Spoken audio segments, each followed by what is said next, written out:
In a recent interview, Chelsea Cain said that she wrote this book in response to basically Comicsgate, to all the stuff that was said about the Mockingbird and the My Feminist Agenda t-shirt. So she literally said that she filled this up with things that people like us are going to hate. In other words, and the way I translate that, she literally wrote a book to be roasted. Hey, True Believers, Englentine here, and we're going to take a look at Man-Eaters by Chelsea Cain, the book that was literally made to be an agenda-above story comic book. This should be a lot of fun. So, public notice.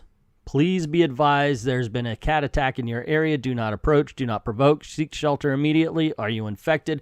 This is all about teenage girls who become cats and kill people. And it's all about how society fears women, and that's why we keep them down. I don't know what world Chelsea Cain lives in, but she lives in a world, apparently, where little girls draw cartoons like this. In the near future, a hero will rise. She will set her people free, and the world will know her name, Tampon Woman. Mwahaha! My castle of patriarchy is complete. No one can stop the systematic domination of women now. Not so fast, Mr. Misogyny. Yeah, seriously. 12-year-old girl. Okay. Ready? Aim. Fire. The personal is political. Okay, so we now know that Chelsea Cain has never spent time around children, and I think that's a good thing. I honestly think this is a good thing that she never spends time around children, actually. I have to... Wow. Okay, so let's unpack this. 12-year-old girl, spoiler alert, by the way, if you haven't recognized that by now. This girl's prepubescent. She hasn't had her period yet.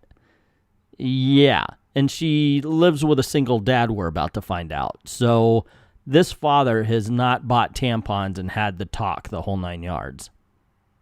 This is an amazing misunderstanding of kids. It's an amazing misunderstanding of character. However, if you're looking for an agenda, if you're looking to piss off people, then hey, Chelsea Cain knows how to do that, I guess. Actually, no, she doesn't really. This is just kind of one of those things that go, you know what, it's just a bad choice. You could have literally written a decent story. It's cat people. We've seen this before. If you watch a Nastassja Kinski movie from the 1980s called Cat People, it's done. You're doing old work, Chelsea. You're not original in any way, shape, or form. And if you really want to know how out of touch with kids Chelsea Cain is, she then says, so that's my dad after he comes in. She says, that's my dad. He's not what some people think of when they picture a cop. And this is what Chelsea Cain has a 2018 12-year-old girl think of as a cop. Don Johnson and Tom Selleck. Now, granted, if you're in the 80s, Don Johnson, Tom Selleck, that works. But judging by the pussy hat on this girl's head, it ain't the 80s. Oh, and by the way, has anybody else noticed everything about this book? You have, she's wearing the pussy hat. It's about cats. Get it? Get it? People are afraid of cats. People are afraid of the pussy hat. People are afraid of the pussycat hat. People are afraid of women. Are we getting that yet? Has it not been hammered into you yet? This is all agenda, no story, and obviously she has no sense of character. Well, kind of. Let me stop here so you know where I'm standing, where you know what position I'm standing for here. I understand.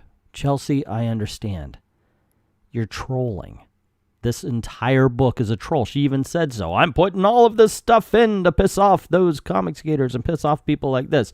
This isn't meant to really be taken seriously, which is sad because she could really do something with the story of cat people to tell a modern day story, but unfortunately she's decided to troll. She's pissed off and she's lost all sense of reality and all sense of, I don't know, sense of self almost.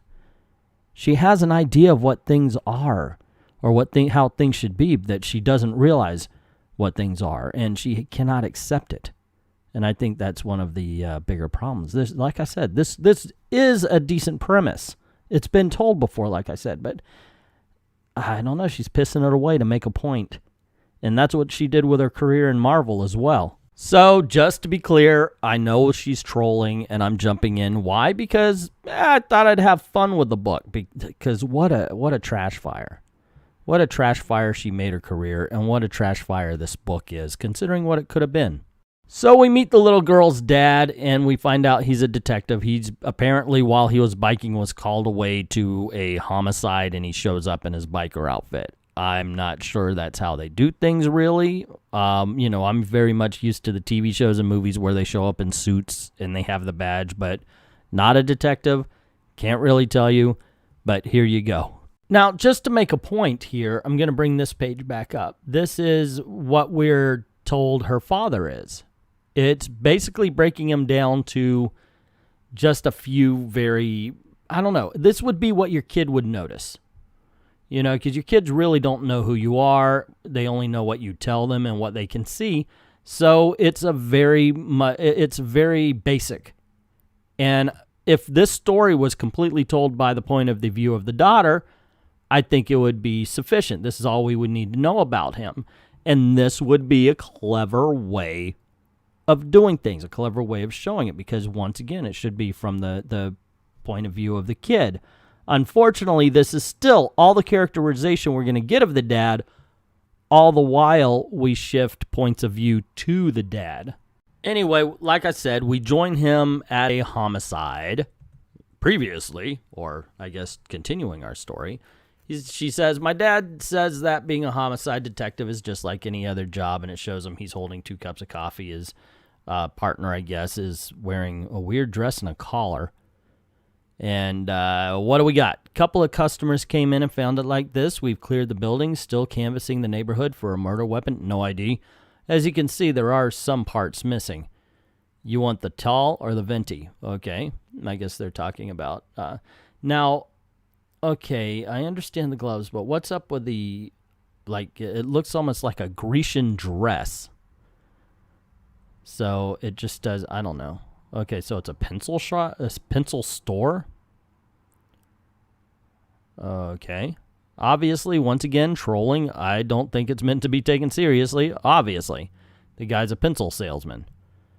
And then we find cops are going around. Everybody, all the cops are saying, I think I found something. It's weird. And then there's 2 people talking. One says, why at award shows do women get kissed on the cheek and men get handshakes? This is not any point that anybody should be considering a point of anger, but apparently it's on Chelsea's mind. And what's with all the prostitution in space? Like every sci-fi movie, there has to be prostitutes. That's the future you want to show girls. Is it hard to imagine a universe without a dominant heteronormative society? Why does that have to be heteronormative? Gay people don't like sex? Is that what she's saying? That is just one of the dumbest things. This whole conversation is incredibly stupid. Because the guy's like, I don't know, I'm thinking of growing a porn stash.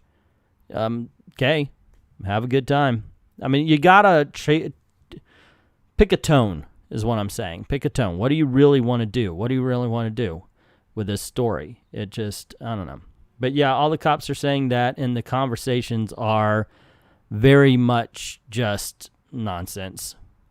So, oh, and by the way, a whim away is going on. So apparently everybody in the place that's not having a stupid conversation is singing in the Lion Sleeps Tonight. So there you go. Get it? Cat killers, lions. There you go. The lion sleeps tonight. Yeah, weird shit. But nobody actually finishes that. Not even the dandy man in Portland. Of course, if this is in Portland, it would explain why it has to be so weird. I do like the fact that it's Calico Records, though. There are some things here that could be clever. This, like I said, the biggest thing about this book, the biggest thing that should be taken away from it, the true tragedy of this book is it could have been good had Chelsea just calmed the fuck down and put story before agenda. The next few pages, well, they're kind of a waste. It's like a few words in a couple of boxes, and it's not very good art, so there's nothing really to look at. But they said that if it if cops suspect a big cat incident, that they're supposed to turn it over to something called SCAT. It's got a name, and I'm not going to read it off. But anyway, SCAT, of course, crap. So the cops are seen as crap. Ta-da! See? Anyway, specialists are. But it goes through what everybody thinks are specialists and such like this, the hunter, the tracker, so forth and so on, and what makes a SCAT team. And it even says that, hey, you know what? Cops don't like the SCAT teams because they got to give their own jurisdiction up to them so they could take care of it. And yeah, okay, those are the 3 pages in a nutshell. So even though we are shown that legitimately these things are dangerous and they kill people, we're supposed to think that the people who deal with the monsters are somehow assholes and they shouldn't be taken seriously and it's an evil government organization or anything, which what are you trying to say here? That we shouldn't be afraid of things that actually kill us? But it does show that people get afraid to the point where one mother is drawing a gun on her daughter to protect her son. Okay, once again, it's possible for this daughter. Oh my God, Chelsea, what the hell are you trying to say? We're supposed to feel, what, paranoia? Like, oh my gosh, these people are just being paranoid. What are you going to do? It's just so bad. It's so terrible that you're doing this.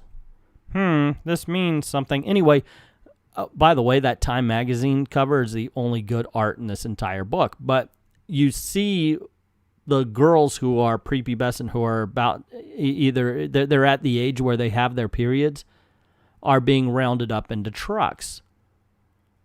And we're supposed to feel really sorry for them. And yes, of course, that would be bad, but that's not the emotion that we're following. We're not following the fear of the little girls. We're following the adults for this. This is why it's so important that we should have stayed on the original character, the main character. So we would have seen her fear, or she would be afraid for a friend and we would be brought into it, because that's what the fear is supposed to be about. Oh, by the way, it does talk about how this is a mutation in a parasite called toxoplasmosis, and it lives in cat poop. And so everybody's affected. And then we see the little girls lined up, and one's wearing a shirt that says she is a cat. And then another one says girls can do anything, not bad, fight like a girl, okay, feminist, no, not that young, not unless they've got agenda-laden parents. Once again, you're not writing real characters. If you followed the character and you showed the fear of being caught, a fear of being found out that you had your period, and a fear of being taken away from the dad that supposedly she loves, then we're following, then we're worried about that character. But unfortunately, once again, agenda over story. I'm going to say it over and over again while we're doing this. The big tragedy of all of this is that this could have been a really good book. Very important to remind you that the Catwomen are an analogy for strong women. Okay, remember that. They're the big pussies. They're the big pussycats, pussycat hats, women's march, strong women. You are now afraid of them. You're paranoid. You have to round them up. You have to keep them down. You have to keep them away. You have to treat them like the other, or they will kill you. Which is why pages like this do not quite help your case there, Chelsea. If you actually show, wow, let them out, and they will literally kill you. They will literally disembowel you and eat you. You're not making your case, Chelsea. If you show people why you should be afraid, why it would be dangerous for you to show acceptance, you're not getting acceptance. You're not gaining acceptance with this kind of paneling. Oh, and the fact that the child dies too? Yeah, not helping your case, Chelsea. And then the book gets stupid. Stupid or dumber. As we have a politician that's against menstruation, which, okay, you want to stop menstruation, you want to stop the birth of children.